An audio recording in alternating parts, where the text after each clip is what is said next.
Breaking news tonight. Jennifer Harris, 28 and pregnant, beautiful, found floating dead in the Red River, Texas. Good evening. I'm Nancy Grace. This is Crime Stories. Thank you for being with us. A small-town mom-to-be goes missing after visiting a friend. Her Jeep discovered abandoned the next day. What happened to Jennifer? Joining us tonight, an all-star panel, including Jennifer's family, joining us in the search for what happened to Jennifer. It all started on a Mother's Day. Listen. Mother's Day. Jennifer spends the afternoon at friend Kristy Farr's house. Around 8 p.m., Jennifer says she has to go, seemingly headed to other plans. She takes off in her green soft-top Jeep, but Jennifer never makes it home that night. Family reports her missing early the next morning. Very often we hear comments like, you can't report someone missing until 24 hours have passed. When a woman disappears, it's often said, oh, she's taking some me time. She's out with her new boyfriend. Every time I have ever heard that, it's been false. The woman is either missing or dead. And we all know the single highest cause of death amongst pregnant women is homicide. I'm sure there are all sorts of psychological or psychiatric reasons for that. Shocking statistic. But what I do know and what is relevant to me is that it's true. The number one cause of death amongst pregnant women in America is homicide, not high blood pressure, not a heart attack, not some complication of the pregnancy. It's homicide. This beautiful young woman, just 28, pregnant. How did she end up floating dead in the Red River in Texas? That's what we're trying to determine. So we know Mother's Day, she spends the afternoon at a friend, Kristy's. Around 8 p.m., she leaves, but she never makes it home. What else do we know? Listen. That afternoon, Jennifer's car is found abandoned on the side of the road not far from a local music spot. It doesn't appear like there was any struggle, and none of Jennifer's belongings are in the car. Foot searches of the area turn up nothing. Volunteers and police officers spend days combing the streets of Bonham looking for any sign of Jennifer Harris. Joining us, all-star panel, including Claire St. Armand. Joining us, author of Killer Story, The Truth Behind True Crime TV. Claire, thank you for joining us. Explain to me where her Jeep was found. Thanks for having me, Nancy. So Jennifer's Jeep was found on a county road near Lake Bonham. And it was a remote area. It was not highly populated, and it was found there with the door closed, locked, and her purse was missing. So tell me about this remote area. Why do you say it was remote and very under-traveled? So Bonham is a small town to begin with. There are not a lot of people who live there, and this was a back road. It wasn't well lit. It didn't have many businesses on it. There was one business that was called the Hoedown, but it was closed. It was like a local music venue, and it was not having any activity that night. So the only reason to be on this road would have been if you lived over there, or perhaps to go to the lake. But by the time, her vehicle traveled this road, and we do have some various ways of knowing what time that her vehicle was going down this road, it was already after dark. So there wouldn't have been a whole lot to see. Claire St. Armand joining us. Claire, what time, according to the evidence, was she driving along this remote area? So it was shortly after 8 p.m. that she was found to be driving in this area. And we know that because she had left her friend's house after getting a recipe for chicken spaghetti. She had left her friend's house and said, "It's almost 8 o'clock, I've got to go." And she didn't say who she had to go meet with or why she had to leave, but she specifically said, It's almost 8. I've got to go. And it doesn't take long to get from Kristy Farr's house to where her vehicle was found. And it's believed that she took a direct route, so it would have just been minutes. And there's even a neighbor who saw her car as she was taking her evening walk, and she remembered that it had just started to rain. And so, based on using weather data, we can really pinpoint the time that her Jeep arrived at this area to just a few minutes after 8 p.m. I'm not really sure that just because Jennifer, who spent the whole day with her friend, Kristy Farr, looks at her watch and says, oh my goodness, it's 8 o'clock, I gotta go. I don't know that we can extrapolate to she was meeting someone in some nefarious way. Why is her Jeep in this remote area? We don't know that yet. An empty music venue, but let's move forward. Jennifer's family is with us tonight. Straight out to Alyssa Warnick and Barry Warnick. This is Alyssa's husband. To both the Warnicks, thank you for being with us. Alyssa, I'm sure you recall when you learned your sister was missing. Tell me what happened. Well, I was living in Austin and I got a phone call the day after Mother's Day that her Jeep had been found in the area of Lake Bonham, which is north of Bonham on a county road. And it just seemed peculiar to me that she would leave her vehicle for any reason, much less without her dog, who she carried wherever she went. So I just started calling and asking questions and wondering, what she could be up to, if she decided to take a trip somewhere or join someone somewhere. But the fact that she didn't come home at night was a major red flag. How closely were you guys in touch? We were 3 years apart, so we had different sort of life paths going on at that time. But we did touch base with each other, especially around Mother's Day, because we lost our mother. And that was an emotional time. But unfortunately, I didn't get a hold of her on Mother's Day. She had been in Sherman with my grandmother and her friend. But we did talk from time to time. I wouldn't say every day, but recently, up until her death, we were in touch quite a bit. Very often when we solve cases and we hit a dead end, we circle back and we take a look at the victim. Listen. Jennifer Harris grows up in rural Bonham, Texas. Parents Jerry and Alicia Harris couldn't be more proud. Jennifer is a wonderful sister, a cheerleader, part of student council, and is rarely found without her beau, Rob Holman. The couple starts dating in the 6th grade and has been inseparable ever since. Jennifer, known as the dreamer of the family, heads off to college 3 hours away in Nacogdoches. 3 years later, Rob follows Jennifer to Dallas and asks her to marry him, a proposal she happily accepts. And then a life-changing event, the loss of her mother. Listen. Less than a year after her wedding, Jennifer loses her mother to a long battle with cancer. Jennifer experiences a great deal of personal growth as she grieves with her family. Jennifer and Rob settle in suburban Dallas so Jennifer can return to school, now training as a massage therapist, while Rob takes a landscaping job. Alyssa, this is Jennifer's sister. How did the loss of your mother affect her? Well, unfortunately, we lived with her illness of cancer for quite a long time.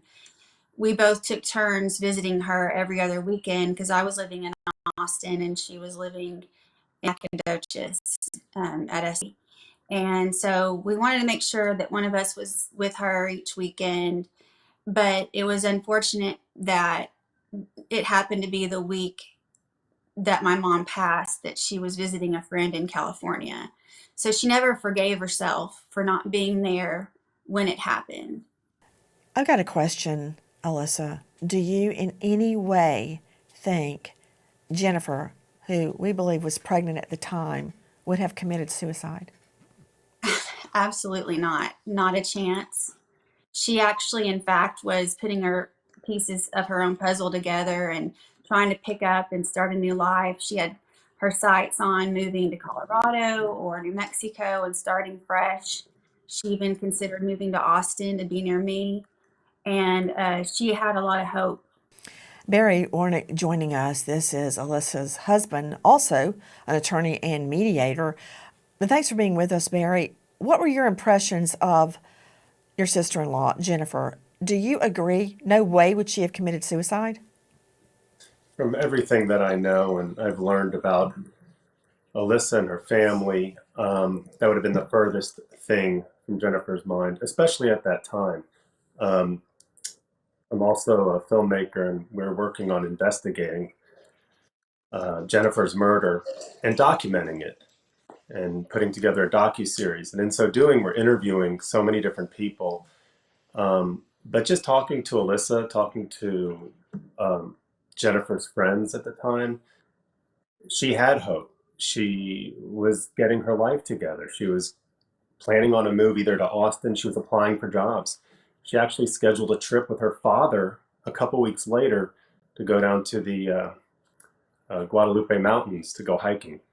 So um, she had plans moving forward. The other thing is her Jeep was found 12 miles from the Red River. Now, how someone gets out of their car, takes the purse, leaves everything in order. Of course, there's a CD missing that she was planning on giving to her ex-husband, and somehow just gets herself naked, walks 12 miles or takes a ride 12 miles to, I don't know, put herself in the Yeah, river. Barry, I mean, I'm certainly not a shrink, but I do know this. In all the cases I have ever investigated, prosecuted, or covered, I've never seen a person park their Jeep, go for a 12-mile hike, and then go, oh, I think I'll kill myself. That just doesn't make sense. Also, the fact that she was pregnant. It's very unlikely statistically that she would have committed suicide while pregnant. Why? Again, I can't tell you that, but I do know what statistics tell me. Now, also, Alyssa Warnick joining us. This is Jennifer's sister, likely the closest person in the world to Jennifer. So she had started dating, I guess that means holding hands, with her soon-to-be husband all the way back in the 6th grade, and they became inseparable. She moves to the big city from Bonham to Dallas, and then he wants to be with her, so he follows her, and they do get married. Is that correct, Alyssa? Well, she moved to Nacogdoches to go to Stephen F. Austin University, and Rob followed her there. They were inseparable at the time. They loved Nacogdoches. That was the happiest time of their lives, in my opinion. And it just wasn't until they both graduated and needed to start their careers that more opportunity was in the Dallas area. So that's when they moved to Dallas. And they lived in Carrollton, I believe, at the very beginning of their career journeys. Police launch an exhaustive search. 6 days later, a fisherman finds a naked body floating in Red River. Cooked up theories and public opinions lead law enforcement on a wild goose chase for suspects. What really happened? Let me understand. The two of them marry and they settle down in suburban Dallas. She goes back to school to study massage therapy, and he goes into landscaping. Is that where we're at that point? Yes, correct. And as Barry and I have discussed off air, I mean, he is a lawyer, now filmmaker, and the title of that doc is planned to be Justice for Jennifer. You know how one little fact, Barry, can totally skew an investigation, much less a presentation to the jury. If you have one fact wrong, you could be screwed. Yeah, that's correct. It puts everything else into jeopardy. Now what's really credible, and everything loses credibility. So you want to make sure that, yeah, every fact, every detail that you have is correct and no presuppositions or anything else like that. We're talking about whether Jennifer could have committed suicide. The couple seems happy in their first home together, but they begin to learn that they want different things in life. Jennifer loves frequent outings and their proximity to the city, but Rob hates the hustle and bustle, preferring the slower pace of Bonham, and wants to settle down and start a family. Resentment builds between the childhood sweethearts. Friends and family start to take notice of the cracks in their relationship. The two break up. They wanted different lifestyles. She likes a big city. He wanted to go back home and acquire a pace of life. So they split. Let's get back to the present day. Jennifer is found face down, pregnant in a river. Let's go back to the time she disappeared. Listen. When Jennifer Harris disappears without a trace, police immediately turn to the men in her life, ex-boyfriend James Hamilton and ex-husband Rob Holman. Hamilton tells officers he moved on and hoped Jennifer was happy. Hamilton says he was eating with friends at a McDonald's 50 miles away at 8 p.m. on Mother's Day. Back out to Claire St. Amant joining us, author of Killer Story, The Truth Behind True Crime TV. Claire, when the two separated, when the husband went back home and she stayed in the big city, they both started seeing other people, right? Correct. They were no longer together. They continued to communicate. They continued to keep up a relationship, but they were dating other people. Dr. Judy Ho joining us, renowned clinical forensic neuropsychologist and author of The New Rules of Attachment. Dr. Judy, thank you for being with us. You know, these two had been sweethearts since 6th grade. They split up, they want different lifestyles, and find new loves. But, you know, it's not always as simple as it seems, is it, Dr. Ho? It really isn't, Nancy, because they've known each other pretty much all their lives. There's still going to be that connection. As we grow, of course, our preferences change. We start to know ourselves better. They decide they want different things. But that type of emotional connection, it's not just going to end overnight. These individuals have seen each other grow up, have seen each other's dreams and hopes, and have seen each other through big things. And it's not just going to be as easy as we're broken up and we're never going to speak again and I'm never going to think about you again. You know, earlier, Dr. Judy Ho, we were discussing the unlikelihood that Jennifer committed suicide. There is no COD yet, cause of death, and I find that very, very interesting. Dr. Thomas Coyne joining me, Chief Medical Examiner at District 2 ME's office in Florida. Dr. Coyne, I'm very surprised she's found floating dead in a river that they could not attribute her COD, cause of death, to drowning. More than likely because of the processes of decomposition. Bodies in water are probably some of the most hardest cases that we encounter. The second you die, your body starts to basically digest itself, as well as the bacteria that lines all of our cavities begin the process of putrefaction. Putrefaction will break down all of our body tissues.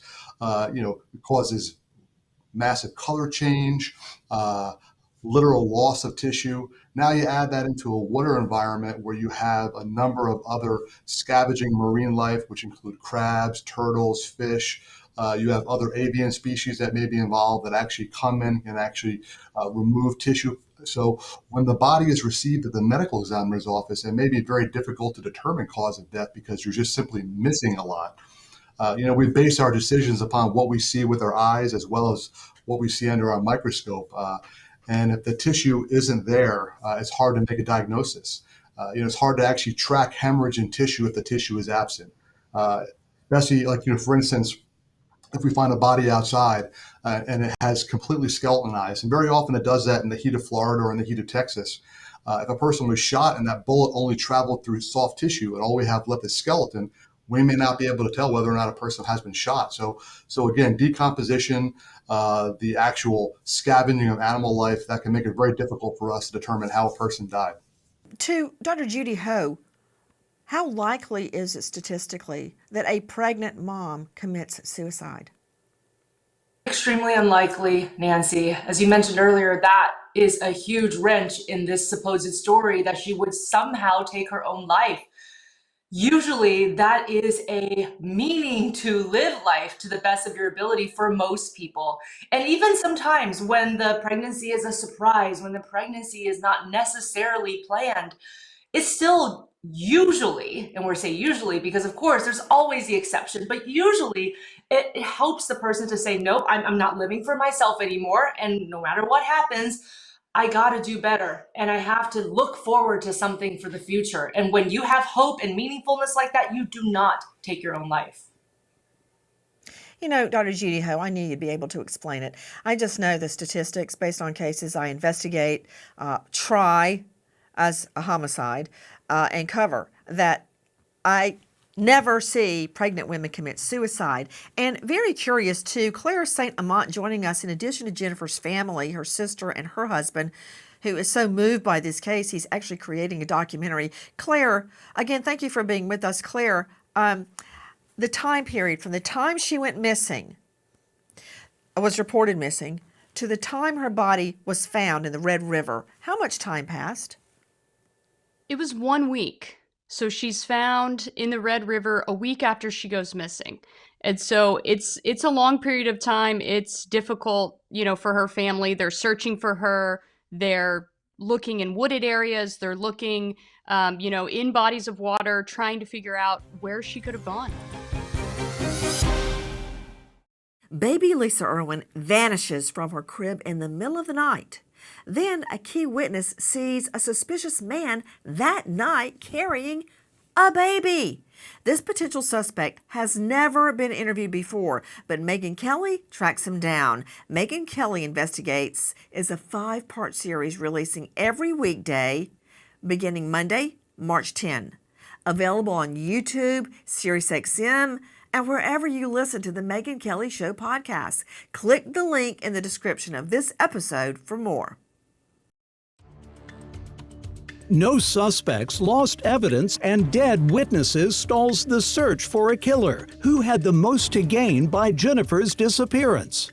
Another thing that I noticed, Dr. Thomas Coyne, is that while we don't have a COD cause of death such as ligature strangulation, poisoning, a gunshot wound, knife wound, we don't have the cause of death, but we've been thrown a little clue. We do know her death was ruled, quote, violent homicide. Now, I find that curious because if they won't tell me the COD, then how do they know it's violent homicide? I've got one other clue. The only injury that we could get from the medical examiner's report was a wound on her abdomen and damage to internal organs. Now, that is in total contradiction of a theory she could have committed suicide, right? What, did she beat herself and cause internal damage? No. Sure, and I assume those injuries could be determined to be not from animal scavenging or decomposition. But it's not uncommon for medical examiners to rule on a manner of death and not a cause of death based upon the circumstances. Given the fact that she was found so far from her vehicle, the police investigation did not, and the family interviews did not show any evidence to suggest perhaps that this was a suicide. I'm assuming also the autopsy at least disclosed that she had no underlying natural disease processes, although decomposition was present, but you could still sometimes determine if whether or not there was any other serious disease processes that were present. So my assumption is that based upon all of the circumstances, they were able to at least render a manner of death in this case, which is homicide.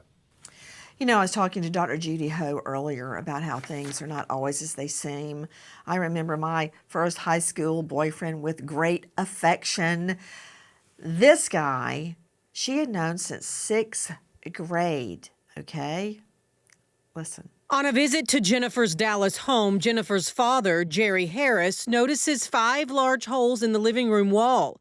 When asked what happened, Jennifer says she got in an argument with Rob, who got so angry he began punching the wall. Late one night, Alyssa Harris gets a call from her older sister. Jennifer tells her Rob came home drunk and angry and forced himself on her when she tried to calm him down. Jennifer never reports the attack to police, but Alyssa notices a huge change in her sister's demeanor with her husband. That was never reported to police, and the husband, the ex-husband, has never been accused or charged in that event. Alyssa, what do you recall of that conversation with Jennifer? I just remember she called me and she was very upset. She was crying and she didn't understand how could this happen. It's her husband, and she felt like she couldn't report anything because how do you go to the authorities and say, my husband forced me to have sex with him, or forced me onto the bed or whatever. She felt like things had gotten out of control with the drinking, and it really forced her to look at some bigger issues, and that's when she began therapy. Daryl Parker is joining us, certified criminal defense investigator, president of Blackfish Intelligence. Daryl, why is it that so many women don't report, in this case, if it's true, and the husband, the ex-husband, of course, denies it? We have no claim, no police report. So many women feel they cannot report because fill in the blank. I was married to him. I was out on a date with him. I had been drinking. My skirt was too short. Have you noticed that so often alleged rapes do not get reported for a multitude of reasons, Daryl? Yeah, I mean, a lot of times these women are invested in these relationships. They either for financial reasons, security, the length of the relationship, fear of further violence, those kind of things. All those are reasons why someone might not. Well, we definitely need a shrink for this. Why is it when you break up, so often you bounce back, a rebound relationship? And that's what Jennifer did. Listen. With her marriage on the rocks, Jennifer meets someone new at massage therapy school. James Hamilton, who lives with the mother of his child and has a second one on the way, is Rob's polar opposite. James has big dreams and likes Jennifer as much as she likes him. Friends warn Jennifer about getting involved with James with her husband at home. To Dr. Judy Ho, what do you make of the rebound relationship? Well, Nancy, it's a pattern that obviously we see sometimes. Maybe we've even done ourselves after we break up with someone. And the reason is this: there's that emotional attachment, and sometimes the breakup is very sudden, or there's a feeling that, am I making the right choice? So then there's all of these feelings, and you got nowhere to go. And in that time, your decision making is going to be a bit clouded. You may not decide on the best partner. You just want somebody who's around, who's going to fill that void, at least temporarily. And this is why a lot of times when people have a rebound relationship, friends and family members are commenting because, hey, maybe this is not the person you should be with, but the reason is you're just looking for anyone that you can cling on to during that emotionally vulnerable moment, and you're not making your best decisions. Alyssa, what did you think of your younger sister Jennifer's rebound relationship? I thought it was a little quick and based on emotional, not so much brain, but more heart. And I thought she could think things through better and take things a little slower. I do feel like it was solely based on shared dreams and aspirations, and not so much.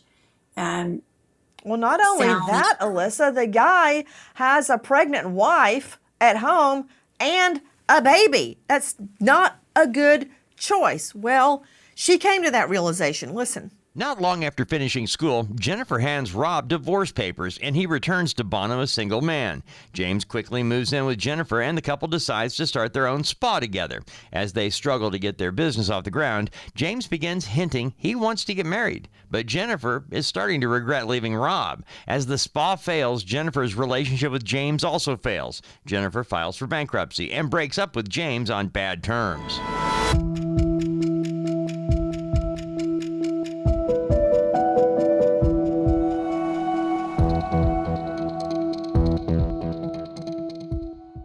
Please join us on our mission to find missing people, especially children, to solve unsolved homicides. If you're on the go, catch us on your favorite podcast app where you can get all of our content where we, in our own way, seek justice.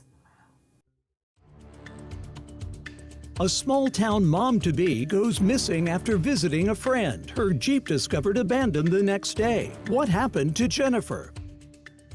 Claire St. Amant joining us. Claire, so she breaks up with the new love, James. Isn't it true that when they were dating, James was married, had a pregnant wife, and already had one child with the wife? Yes, it was a complicated relationship, Nancy. So Jennifer was involved with James at the same time that she was still married to Rob. And so they had met in massage therapy school, and James had another relationship. Jennifer had another relationship. There was nothing, very clean or traditional about their relationship. Alyssa, what did you make of her rebound relationship being with a guy who was in a relationship with a pregnant woman that already had one child? Well, I mean, I was clearly not supportive. It was not ideal. I felt like it was something out of the Springer show or something. Like it reeked of just drama and chaos. Claire, it wasn't long after that without any income, not knowing what to do next, Jennifer decides to move back home. Isn't that where the ex is? Correct, Nancy. So Jennifer moves back to her hometown of Bonham, Texas, and she moves in with her grandmother. And she's seen around town with Rob Holman, her ex-husband. At that point, Claire, wasn't Holman already in another relationship? Yes, he was. Rob was dating his new girlfriend, and they had moved in together, but he was seeing Jennifer also. And it was something that she felt really uncomfortable about. She knew that he was going to continue to see his ex-wife. Now, Rob said that it was just like a cordial relationship. It was because their families knew each other and they had known each other for so long. But many people wondered if something else was going on. Yeah, for her to move back where he is, and then a bombshell. He says it's a cordial relationship and that's it. Well, what about this? Jill Wagner gets a call from her best friend Jennifer. When Jennifer leads with, "You're not going to believe the mess I'm in," Jill takes a wild guess. "You're pregnant." Jennifer tells her Rob Holman is the father, and she doesn't know what to do. Holman doesn't seem to have any intention of breaking up with his girlfriend. Jill doesn't have much advice to offer, telling her friend to follow her gut. And when she decides to tell her ex she's pregnant, she does not get the response most women hope for. Jennifer gets the courage to tell Rob about her pregnancy on a drive-in date. The couple talks about their options, but Rob says he's overwhelmed and needs some time to process. They go their separate ways that evening without committing to any decision about the future. So let me understand, Alyssa. Jennifer's pregnant, and we're leading up to the moment she's discovered face down in the Red River. She believes it's her ex, Holman's baby. She tells Holman, and he says he's overwhelmed and that he didn't know what he wanted to do. He actually admits, we just saw him on tape stating, "She told me she was pregnant and it was mine." Did you know all that?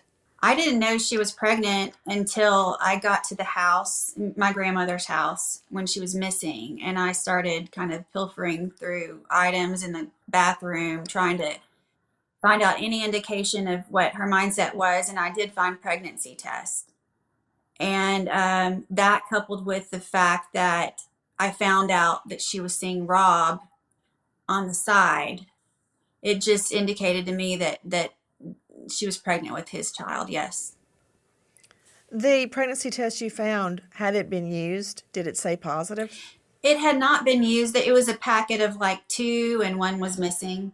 It's not long after this where she tells the ex that she's pregnant by him. Her body is found. Listen.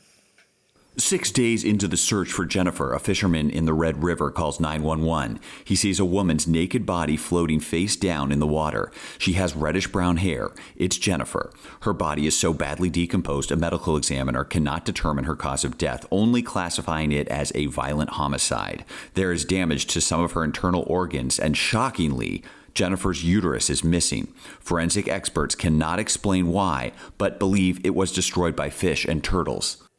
And that is why the ME cannot confirm she was pregnant, but we know that she was. Also, we are learning about a caretaker's home, an abandoned caretaker's home, that was burned down the night Jennifer disappeared. What can you tell me about that, Claire St. Amant? So this is a fascinating development, Nancy. There was a small caretaker's cottage that was near a private boat ramp in Fannin County, and this cottage burned to the ground that night. And it's no known cause for why this would have burned down. There was not any electricity to the cabin. It really points to arson, an intentional lighting of this property, possibly to destroy evidence in Jennifer's murder. And then more added to the mystery. Listen. A year after Jennifer Harris's murder, Deborah Lambert sees Jennifer's face on the news and realizes she recognizes her.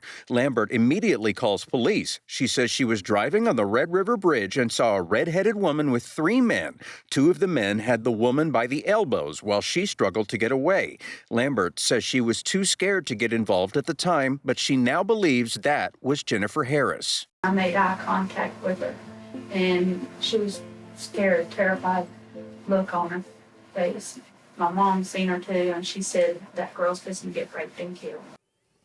That from our friends at CBS 48 Hours. To Daryl Parker joining us, board-certified criminal defense investigator at Blackfish Intelligence. Daryl, I'm torn. When you spot a redhead, which is really statistically not often, that's stuck in this witness's mind. Okay? She says she made eye contact with the woman, the redhead, and that she looked terrified. Her mother, the witness's mother, saw the redhead and said, that girl's fixing to get raped and killed. Interesting. They did not call police. They did not report it. And they say there were 3 men. I find it very difficult to believe, Daryl, that 3 people have managed to keep quiet all this time? Yeah, whatever Miss Lambert saw that day, it didn't have anything to do with Jennifer Harris. Jennifer Harris's whereabouts throughout the day were pretty well known through the investigation. And the time of Mrs. Lambert's reported sighting of whatever happened was several hours before Jennifer went missing. So we've got an inconsistency. But then there's the issue of a lineup. Listen. Police create a lineup for Deborah Lambert in an attempt to identify the men she saw with Jennifer. Lambert picks Rob Holman out of the lineup. Sure, he was one of the men she saw, but currently investigators cannot attest to the quality of the test. There are no records on who was included.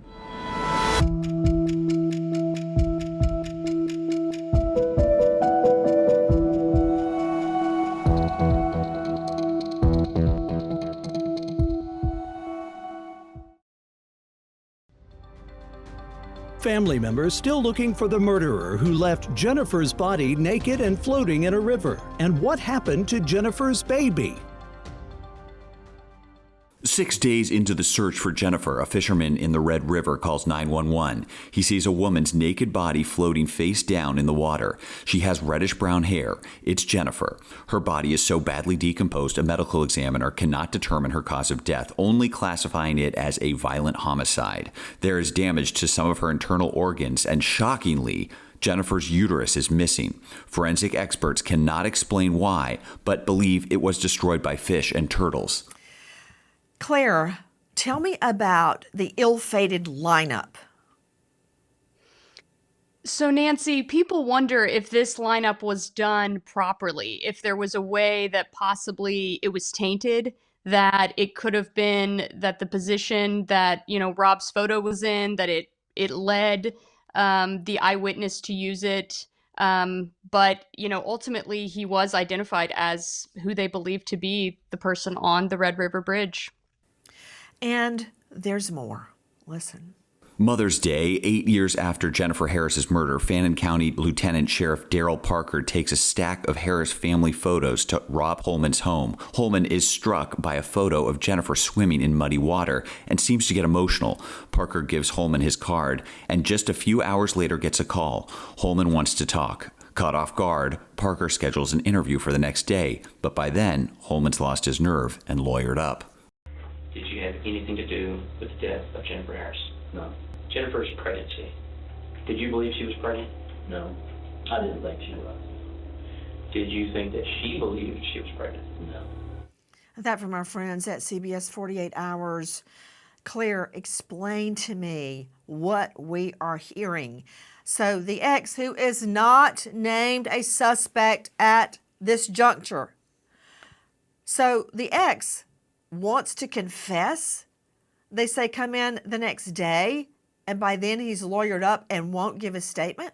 Correct. And he no longer is willing to talk. He's no longer willing to take a polygraph, as he had previously said that he would be willing to do. You know, in the recorded interviews that we have with Rob Holman, right when Jennifer goes missing, I think we have the most reliable information. That's whenever he says that he knew that she was pregnant, that he asked her to get an abortion, that he didn't want her to have the baby, that it would ruin his life, that she had threatened to come to the house and tell his new girlfriend that she was pregnant with his child. And all of these things are just sort of spilling out of him in this initial interview with police. But in future conversations, once he's represented by an attorney, he says he didn't know she was pregnant. He says he didn't have any idea that the baby, that there was a baby or that it could be his. And he's completely changed his story, Nancy. Claire St. Amant, that's a problem. It's a problem not when you add facts to your statement, but when you actually change facts. That's when there's a problem.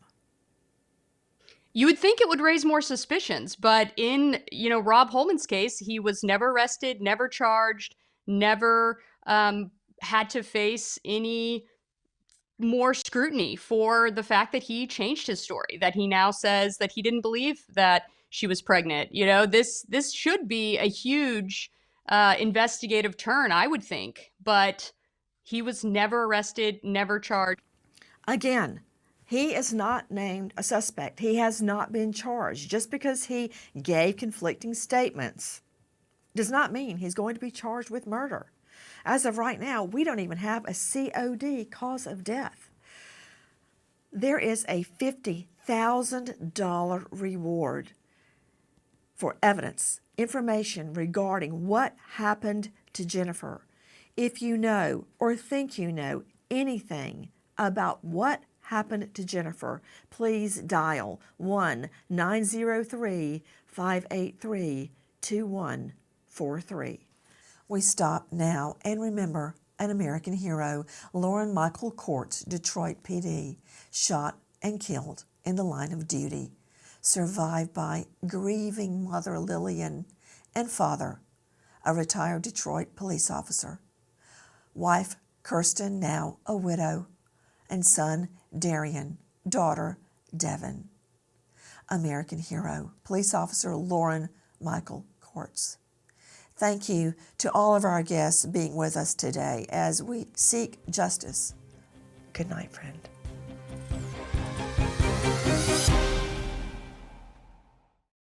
Please join us on our mission to find missing people, especially children, to solve unsolved homicides. If you're on the go, catch us on your favorite podcast app where you can get all of our content where we, in our own way, seek justice.